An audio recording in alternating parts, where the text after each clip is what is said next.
Hello, I'm the Game Professor, and welcome to Games as Lit 101.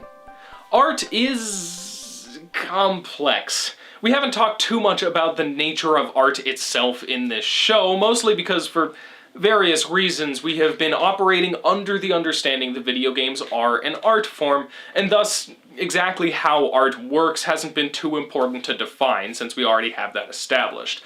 But today we're going a little deeper. Let's establish a few basics. Art is important. It's technically non-essential, that is to say it's not one of the requirements for life, like water or food, but it is important to society and to culture. Basically, as soon as humanity starts trying to be anything more than just a collection of living, breathing organisms, art becomes vital to its success. Art has a complex relationship with culture, even to a point where it serves two seemingly opposite functions at the same time. On one hand, art reflects the culture that it was made in. For instance, you can see a pretty major difference in the art produced in the United States before and after the attacks of September 11th, 2001, because those attacks changed the mindset and the mentality of the culture a great deal, and that's reflected in the art that it produced. On the other hand, though, art also helps to shape culture. I mean, imagine how different the world would be if Star Wars never existed, or if books like Uncle Tom's Cabin didn't help people realize that maybe people of color are also, actual people. But with video games, we've put ourselves in an interesting position. We spent decades struggling against people who didn't understand or value this medium, and would try to silence or control it. When Jack Thompson was on the scene of a school shooting blaming video games before he even knew the killer's name, we objected. When Leland Yee tried to tax video games and use the proceeds to treat people who had been exposed to them, we pushed back. When the state of California tried to impose government regulation on this medium nationwide, we campaigned in favor of free speech. And you know what's great? We won! I mean, American culture still doesn't entirely get it, and there are still some other countries out there that have a bit of a problem in this regard, notably Australia and Germany, but in the United States at least, the Supreme Court declared back in 2011 that video games were an art form, deserving of protection under the First Amendment as free speech, and it was incredible. But that whole struggle also gave us some bad habits, kind of like a soldier who comes home from war and doesn't quite know how to adjust back to civilian life. Whenever someone criticizes the medium for having some bad habits, we see Jack Thompson trying to take away our games. Whenever someone questions the political or ethical implications of a given game, we see Leland Yee trying to treat people for exposure to games. We respond to criticism now the same way we responded to actual attempts at institutionalized censorship 10 years ago. Because for the longest time, we had to prove them wrong. We had to prove to them that we could play violent video games without turning into killers. We had to show them that we could play video games while still maintaining a normal, healthy, socially adept life. That was important. But we might have taken it a little far. Because somewhere along the way, these games don't change our nature and who we are, turned into these games don't have the power to change us at all.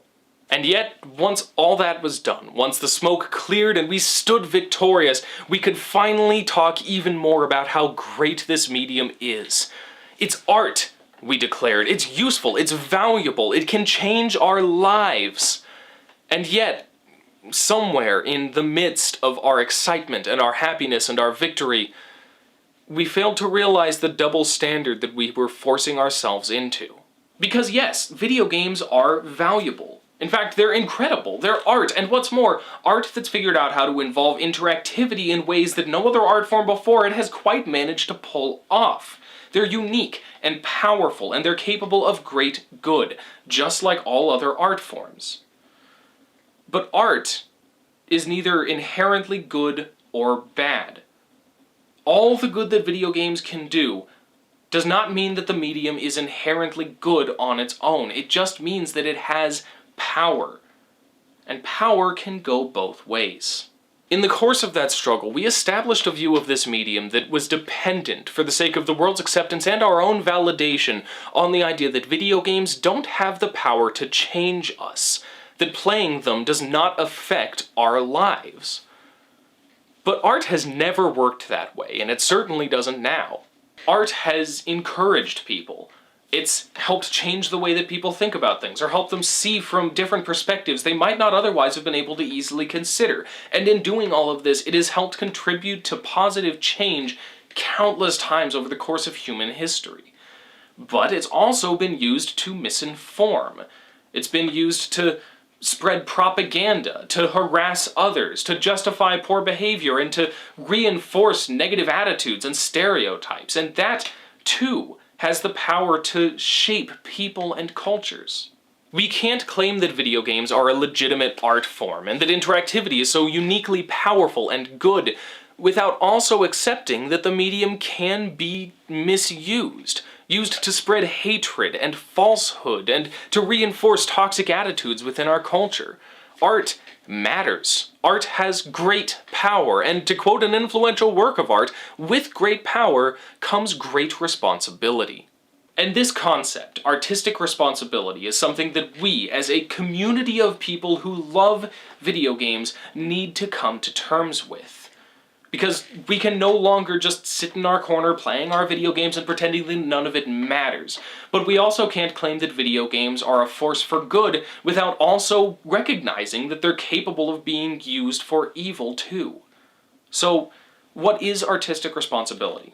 Artistic responsibility is the idea that an artist should express themselves through their work, like artists do, but should also do so with the consideration to what their art is saying to those who experience it.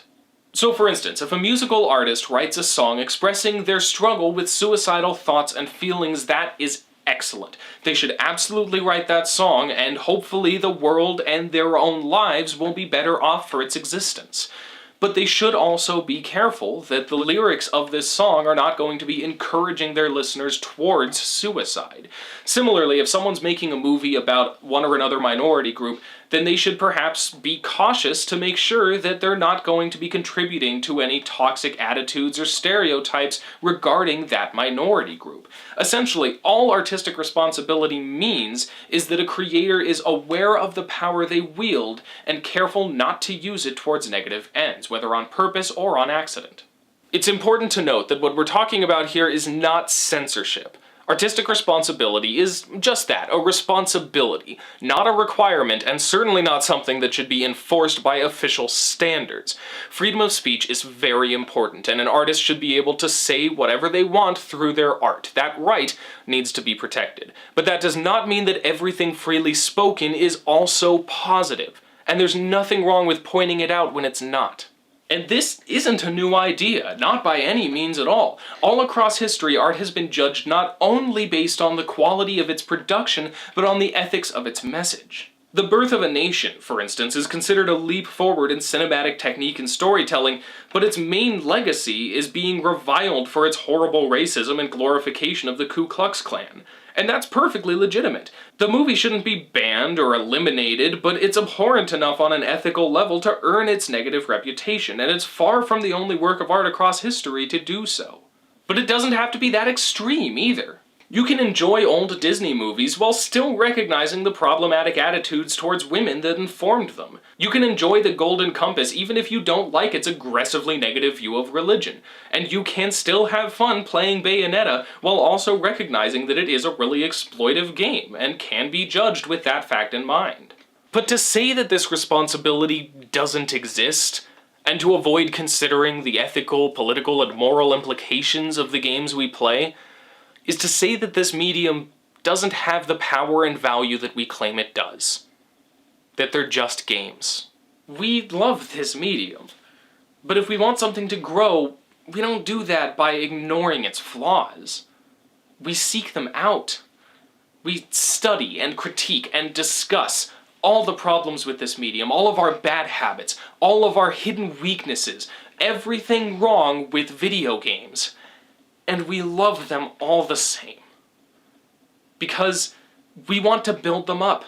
We want to improve them because we love this medium. And we want it to be even more, even better than it is now. So whether you agree or disagree, I look forward to seeing your thoughts in the comments. If you liked the episode, please consider subscribing to the channel and check the description for links to Games as Lit 101 on Facebook, Twitter, and if you really enjoy the series and want to help support it, Patreon. Next week, we're giving the literary analysis treatment to the cult classic RPG, The Legend of Dragoon, from the original PlayStation. So, until then, class dismissed.